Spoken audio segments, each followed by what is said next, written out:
called. So I'm not familiar with that at all. Yeah. I think it's a secure, initially, I think it had to do with security issues. Sure. Yeah. No, I totally agree because Zoom, they say, less, but yeah, so that's what it is. Yeah. The thing I have to check is now that I talked to Joshua, I told him I'm on the EDE and also the West Central Board. Sometimes I need to be in touch with someone from the city of city of Moorhead, and so that if there's any economic development and things that I need to know, I can certainly pass on a lot of information. Yeah. But I don't have a contact. Now I have Joshua. I told him that I will probably check with him from time to time because we do report what's happening in Clay County, Yeah. So that they know. That would be great. And I usually, when I come to the EDD meetings there for West Central, I always try to bring, report back at least some of it. So I taught, like this last time I did give a report on the child care survey that they did.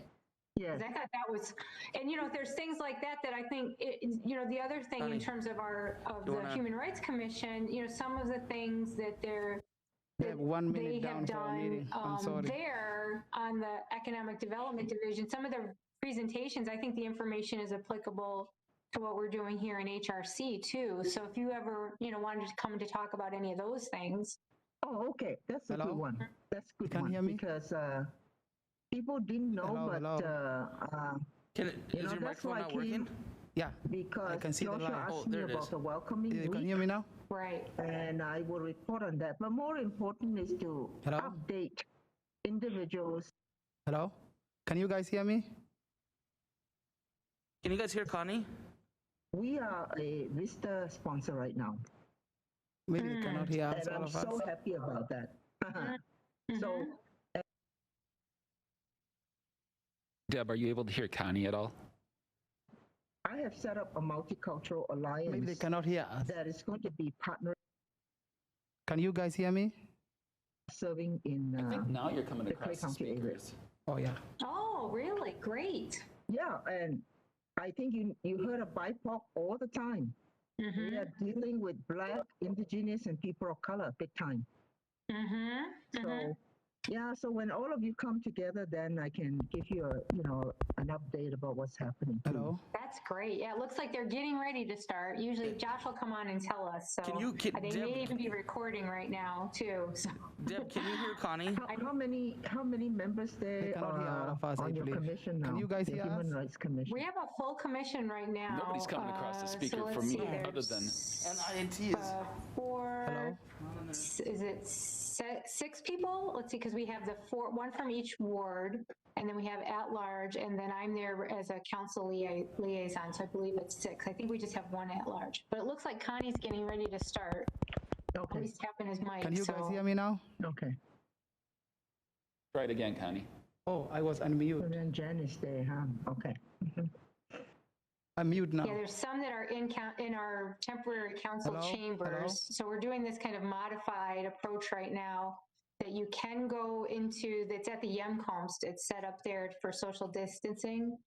And so some of us are remote and then some are in the temporary council chambers. Hello, can you guys hear me? Okay. Yes, we can hear you. Oh my God, okay now. Good evening, everyone. This is Moorhead Human Rights Commission meeting. Today is March 17, 2021. The time is a little bit 5:04 now, and we will call the meeting to order. Josh. For those that are viewing the meeting at home, if anyone has any comments to make on any agenda item or just as a citizen to be heard, you can contact us at 218-299-5001. That's 218-299-5001 if you wish to be heard on an agenda item. Josh, you want to make a call, please? Yep. Sahama Madi? Present. Connie Aden? Yes. Deb White? Here. Shinwar Mai? Here. Raquel Pauline Normandin, Eileen Cohen Pearson, Here. Jennifer Troska.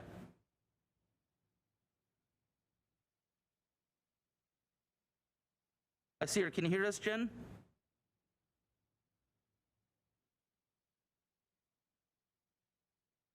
She's in the meeting.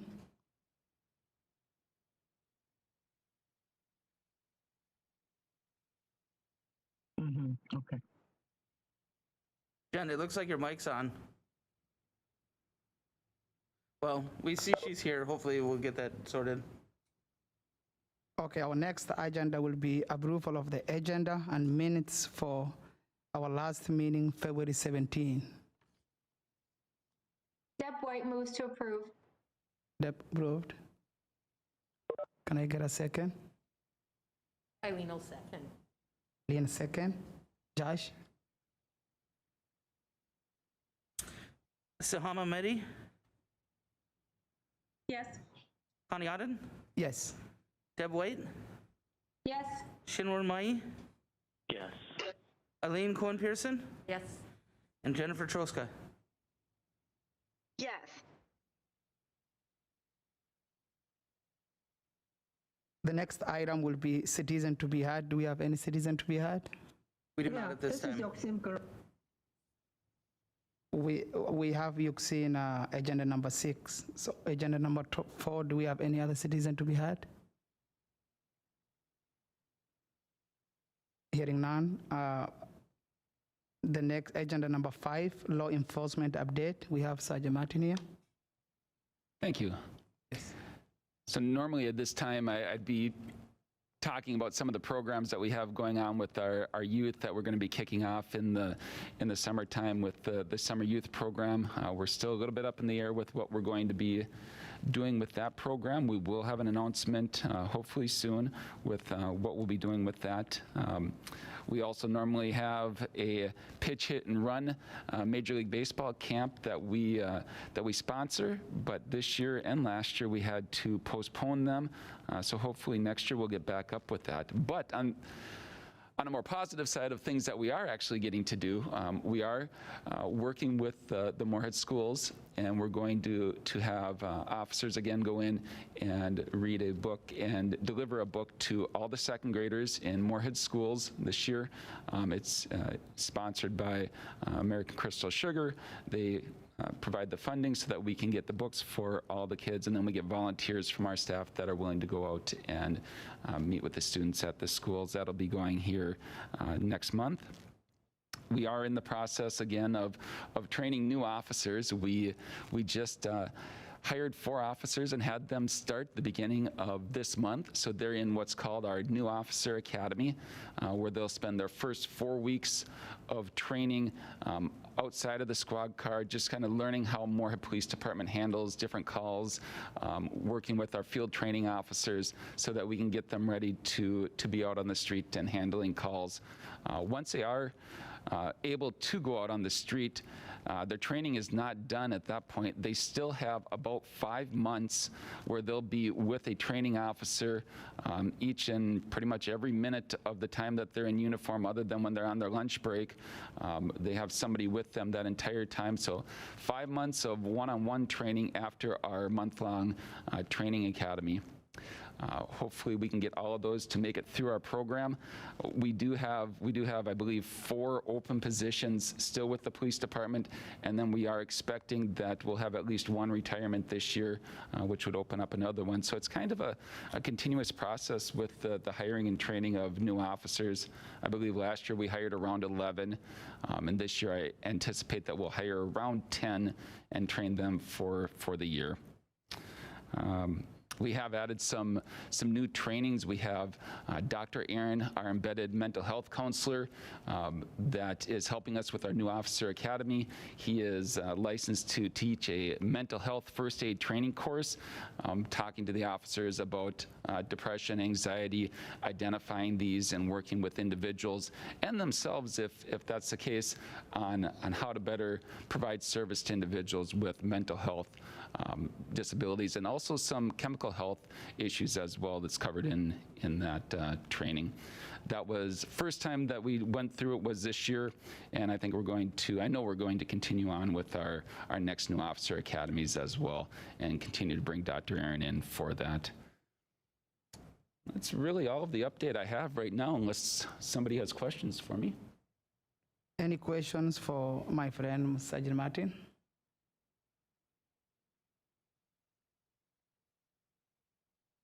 Deb has a question. Go ahead. Thank you, Mr. Chair. Sergeant Martin, I was wondering, I know, you've talked about that program with Dr. Aaron, and I think it's a great program, and I just wanted to find out, I know is it grant funded right now, and when does that run out? We were given a 2-year, when we applied for 2 years with it. When would it run out? That would be 2022 is when it would run out, and I believe that would be around August of 2022.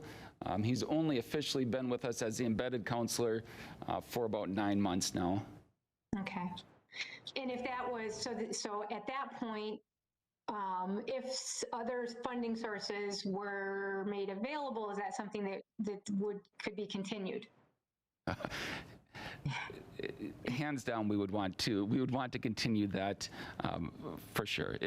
He is a huge asset to our department, which means that it's a huge asset to the city of Moorhead, both in the development of our new officers, but more in the continued development of existing officers and staff members at the police department, and hopefully the fire department here soon as well.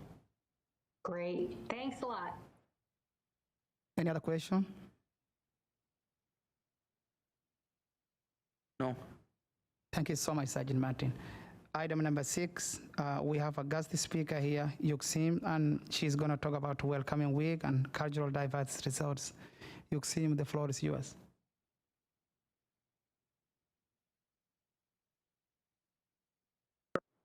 Can you hear me? Yes. Okay. I'm Yuxim Gunarapni. I'm the Executive Director of Cultural Diversity Resources. We serve low-income, the word BIPOC means low-income Black, Indigenous, and people of color, and we serve both Cass and Clay County. I have 2 things. One, I was asked to talk about the Welcoming Week for immigrants that has been going on for several years, but with the COVID-19, basically last year there was nothing. Nobody was coordinating. And this year, I did check with the city of Fargo because they started it. And again, nobody was coordinating or organizing anything. So to be honest, I feel that with the COVID uncertainty, we're not sure whether we have it face-to-face. So I would say that it's very unlikely that you will have it this year for the Welcoming Week. I will keep you informed once it gets going. If there's any changes, I know that the International Potluck was part of the Welcoming Week, which Culture Diversity Resources was coordinating with other organizations. But if it is in place, you will get an email. The other thing I want to go on is really to update all of you about the status of Cultural Diversity Resources. I know we started the organization, or the leaders in Cass and Clay County was the one who started Cultural Diversity Resources in 1994. So it has been almost 26 years now, and I was hired as the executive director to do a lot of different things. We have 2 approaches. One was targeted to make sure that we have a goal of increasing diversity awareness and also inclusion in the Clay County area. And so we do a lot of training and customized cultural presentations too. So if any one of you, any organizations want to do it, let us know. We can do the training. But the other thing that is important starting this year is we were approved to be an AmeriCorps VISTA sponsor. The VISTA stands for Volunteer in Service to America. It's similar to Peace Corps overseas, but this one is volunteers in America.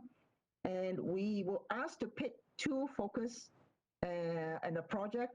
We picked anti-poverty, I think the timing is perfect because we serve low income, but not only that, with the COVID, I think there is an urgency about a couple of things.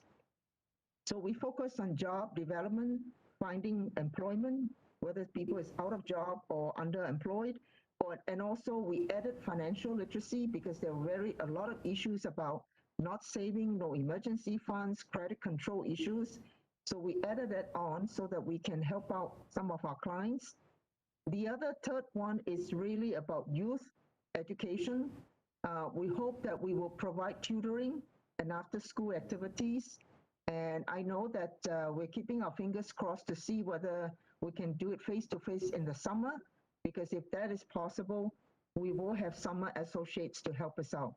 I want to tell you that the VISTA program has allowed us to hire several people. One is a community coordinator, Precious Dewitt. She's from Liberia, and actually she was the director of the Women's Initiative Network for Single Moms. We also have Julia Scott, who is the communications coordinator, and she actually, the husband and her are the coordinator of the International Potluck. And now we also have Joan Bachman. She was a registered nurse, and she's a very active volunteer that will start as a fund development coordinator. We're going to add on a youth coordinator in May because we need someone to coordinate the education, tutoring, and after-school activities. The one important factor about VISTA members, they are actually focused on capacity building. They do not do direct services. The capacity building is to make sure that we help to increase the volunteers, the sponsors, the funding, or partners to make sure that we continue to provide services and activities on a long-term sustainability, on a sustainable situation. You need to know that we have partners, and we're partnering with several ethnic BIPOC, we call it BIPOC, ethnic grassroots nonprofits that is in Clay County.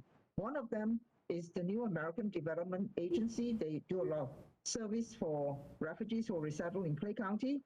Another one is a new one, is Rachel Stone, who runs PNQ Etiquette, and they provide a lot of youth services, you know, for young girls and boys. The third one is really Daughters of the Earth, which is linked very closely with another group for the Native Americans that we help. So those are the start. I won't mention what other groups are in North Dakota, Cass County, but in Clay County, I think those are the groups. Now, what it means is this. We are collaborating as a multicultural alliance to collaborate and partner so that we look at each other and say, how can we help each other in terms of sharing facilities, sharing volunteers, training volunteers, sharing funding, and also partnering to do some of the work so that there's no duplication, but we are really making it stronger. So if we have youth programs, we want to make sure they're successful with a combination of all these agencies that are working together. Now, it's easier said than done, but I think, I don't know, I work with a lot of nonprofits that are having difficulty funding because of the COVID. It's almost impossible. That includes even cultural diversity. I think by joining forces together and helping each other out, I think that will make it much, much easier to provide services to the low-income people that is really much in need. I will stop here and entertain any questions you want to ask. Any questions for Yuxin, please?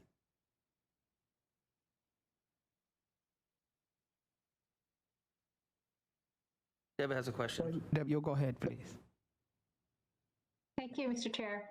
Yoksim, I was wondering, you know, I know that since you also serve on the West Central Initiative Economic Development Division, one of the things that they've been talking about is the lack of childcare in our region. And I know one of the areas where it's particularly pronounced is the lack of childcare that is also like culturally appropriate at times too. So I wondered, I know I met recently with some of the folks from Jasmine Child Care Center, which helps provide early education and childcare for, in particular, for folks in our New American community. And I was just wondering if cultural diversity resources in the VISTA, you know, folks that you have, if they were able to do anything to help out with things like that. It's a very good question. I have to say that we focus, on some areas, and childcare. Why don't I go very quickly? I think the programs, the cultural diversity, I already mentioned jobs, financial literacy, self-sufficiency, referrals, and assistance. We refer a lot of people and assist a lot of people with food, clothing. If there's domestic violence or parenting issues, we also help them out. I think the housing eviction is becoming an issue, so we see what we can do to help them apply for housing. The other thing is cultural events. I won't go into it because there's no way we can do it. Maybe virtual. The Pangaea is what we have done, and also the Native American Festival. But we also would help out with the self-sufficiency in terms of making sure that if someone needs some childcare issue, we work closely with the Licks and Perry. They have an excellent childcare program where training is concerned, and we will do our best to refer them to agencies that can help out with that area. Yeah, I know it doesn't really address a lot of stuff, but I think our role is to make sure that we refer and pass on the information to agencies that could help them. Yeah, I think since that you mentioned economic development, I want to tell this group that I serve on West Central Initiative Board, and also is part of the Economic Development Council. And I think they have loans and funds for small business, for development. So I think if anyone from the Human Relations Commission or from the city of Moorhead wants more information, I'll be more than happy to connect with community development funds for the Clay County area. And while you're on the subject too, I'll just, because I mentioned earlier, I shared some information about their recent study of childcare, the childcare centers in our region, and I was shocked. Well, first of all, the average cost per child is about $10,000, Yes. and the average pay for an early ed teacher is what was it, 14 something an hour, Yes. which is only $1 difference than we make starting at McDonald's. That's right. That's what we're paying our teachers, and so, and we have a really serious problem. And in particular for folks that, if you're on a limited budget and just trying to be able to find a safe place for your kids and being able to keep a job is impossible when you have those kind of astronomical costs. Based on that statistics and data that you hear, I know that West Central Initiative is focusing and really making appeals to senators, whether it's on a state level, senators and representatives on a state and national level, because I was surprised. I did not know that there's no money coming from the state or the national level for childcare. And all the payment expenses and the costs are incurred by the parents. So you can well imagine why they have to pay so much for childcare. And by the way, it's also related to, if you have no childcare in Clay County, it will be very difficult to find the skilled workforce who are willing to come here. So I would appeal to all of you to do your share to really make sure you get the word out to all the elected officials to support and allocate money for childcare in our area, or in whatever, in Clay County, since the elected officials are there. Because it's so important to support it so that we have the skilled labor to continue, and the young generation who are our future skilled workforce that has got children, that they would come here and live and work here too. So that's important. Thank you so much, Yuxin. Any other question for Yuxin, please? Yoxim, this is Chris Martin with the police department. First, thanks for coming in and sharing this information with us. It's very interesting, very important. I would like to take you up on the offer to provide some diversity awareness training. I'm going to reach out to Josh to put me in contact with you so that I can talk to you about some of the training options that you might have for the police department, but that can be a conversation we have later on. But I'm very interested in getting that started, and I appreciate you again taking the time today to meet with us. That's very good. I really also want to add, I forgot, I really feel sad about the loss of, because of the closing of Lutheran Social Services. As a result, we are facing issues about how to help out people who are resettled here.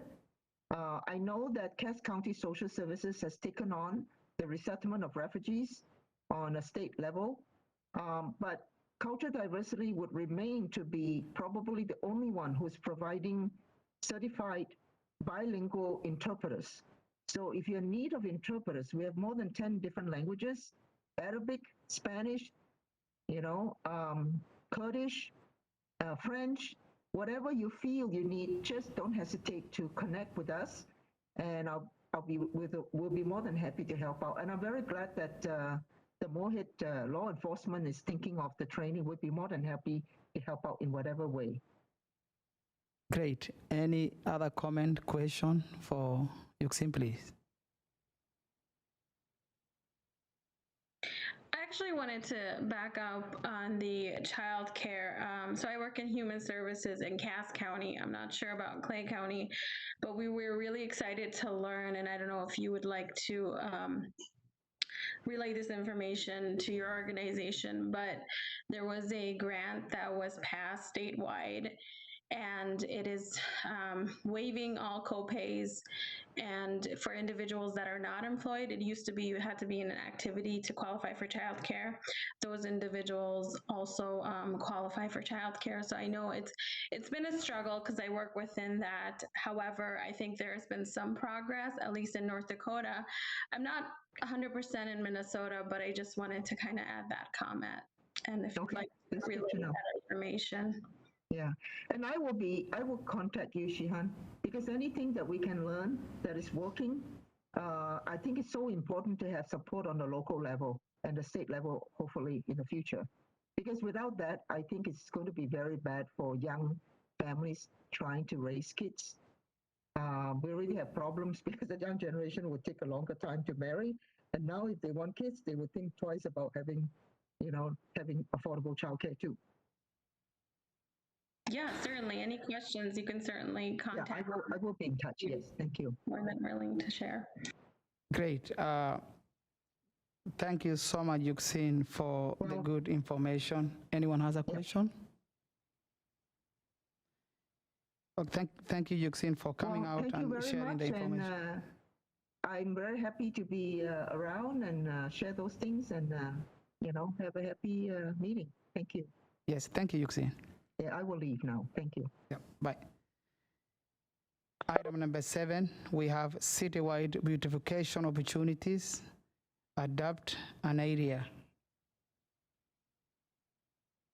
Commissioner White, do you want to discuss this?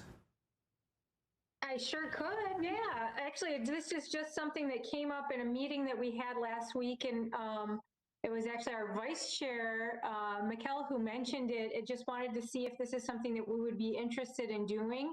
And I think, Josh, am I correct? Like when you look at this form, you have the option of doing it throughout the year or a one-off. And I think we were talking about a one-day us getting together and perhaps seeing if the city council and mayor would like to join us to adopt a park or something and do a beautification project. And I can say I would love to do it. And I also know, I don't know if others of you, if you read the memo there and saw some of the supporters of this in the past, I was not surprised at all to see the family of Chris Martin listed as some of the folks who have been involved in this in the past. So I think it'd be great if others are interested in doing it. It was just a nice thing for us to do together and perhaps do it with the city council and the mayor. This sounds great. Any other discussions? Well, I would just add that it sounds like an excellent idea. I've been doing it for about 10, maybe 12 years, unofficially for that long, officially for probably 3 years with my son adopting a park down in South Moorhead. We get a lot of pleasure from cleaning it up, mowing it, taking care of it, watching all the families use it, enjoy it, the animals running around out there. It's very rewarding. I enjoy it. Great. Any other comment? I guess if we wanted to do it, Josh, would you be able to find out when we would do it? Is there a specific date, or could we move it, could we select the date, and do we need to take a vote on it? And do we need to pick a location? I guess those would be my questions. I don't think you need to take a vote on it. If you guys, if the commission, tells me when and what they're interested in, I can talk to the Parks Department and see what we can set up.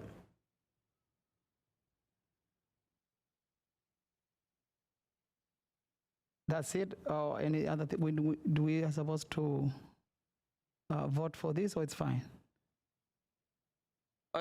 If you'd like to do it, I mean, do you want me to look at some dates in like mid to late April? What do you think, Deb? Could we move it back a little bit just for COVID reasons? The safer we are, a little further along after vaccinations are more common. Yeah, absolutely. If someone throws out a suggested date or time of year, I will contact Parks and see what I can arrange. What do people think of June? June or July will be good, yes. See nodding heads? Yeah. I'll Can talk. you guys hear me? Yep. Yes. Sorry. I would not go any further than June because I'm going to be out on paternity leave in July. Okay, let's do June then. Sure. I'll talk to Parks Department. Tell them you guys would like to do something in June and see if they have some suggestions for what would work best. Thank you. Moving to our next item, number 8, land acknowledgement. And this we're going to move, Mikkel, I believe, had said we'll ask to have it at the next meeting. Yes, for sure. That was number 8. Agenda number 9, we have any reports, announcement, upcoming events.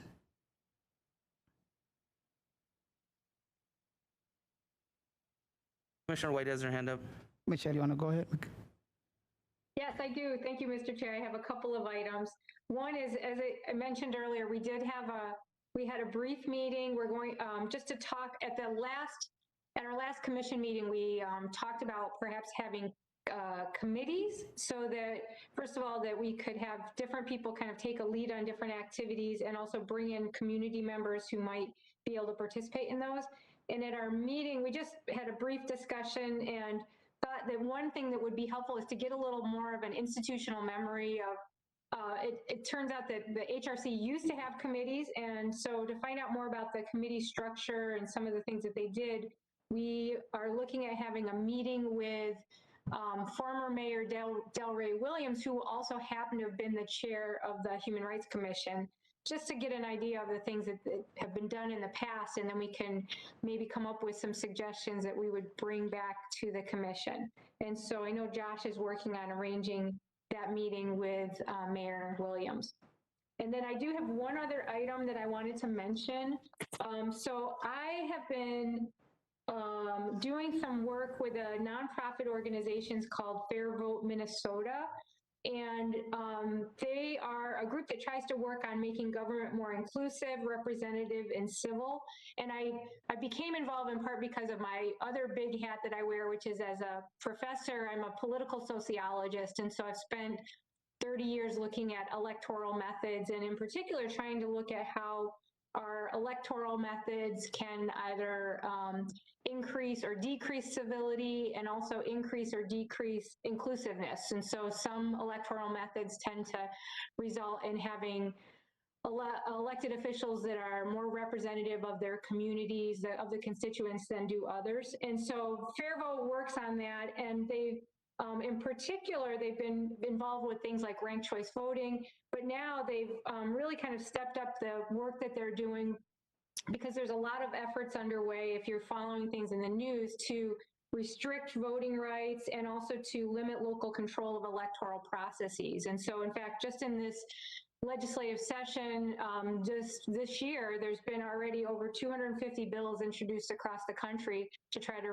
restrict voting rights and to, again, control electoral processes or limit the choices that communities can have about how they vote people into office. And so I wanted to mention that and see if we would be interested in having anyone from Fair Vote Minnesota come and speak to the commission, because it really is, if you look at the history, voting rights and human rights are very closely tied together. And so if you're interested, I'd be fine either way, but if the commission is interested, I could help to arrange to have somebody from that nonprofit come and speak to the commission. Great, thank you so much, Deb. Any other announcement, upcoming events, please? Can I just ask, would you like me to? I just wanted to find out one way or another if you'd like me to. Yes, go ahead, please. Okay, great, I will.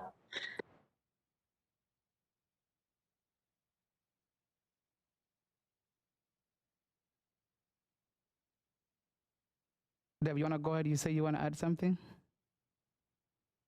Oh, no, I just said I wanted to know, I wanted to know if the commission wants me to see if they would come and speak. I was just asking for an answer, that's all. I thought you answered me, Connie. Oh, that's what I'm asking is, would you like me to see if they would come and speak? Absolutely yes to me. Okay. How are you guys? I'm a yes as well. Helen? Yeah, I think it would be great. There's definitely a lot of newsworthy things that are happening, and definitely franchising people is very important, ties to human rights. So yeah, that'd be great. Thank you. Thank you, Siham. Agenda number 10, we have, do we have any new businesses?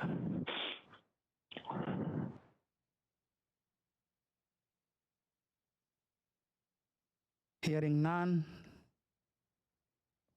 So I'm gonna close for a meeting for tonight. Everyone have a good night.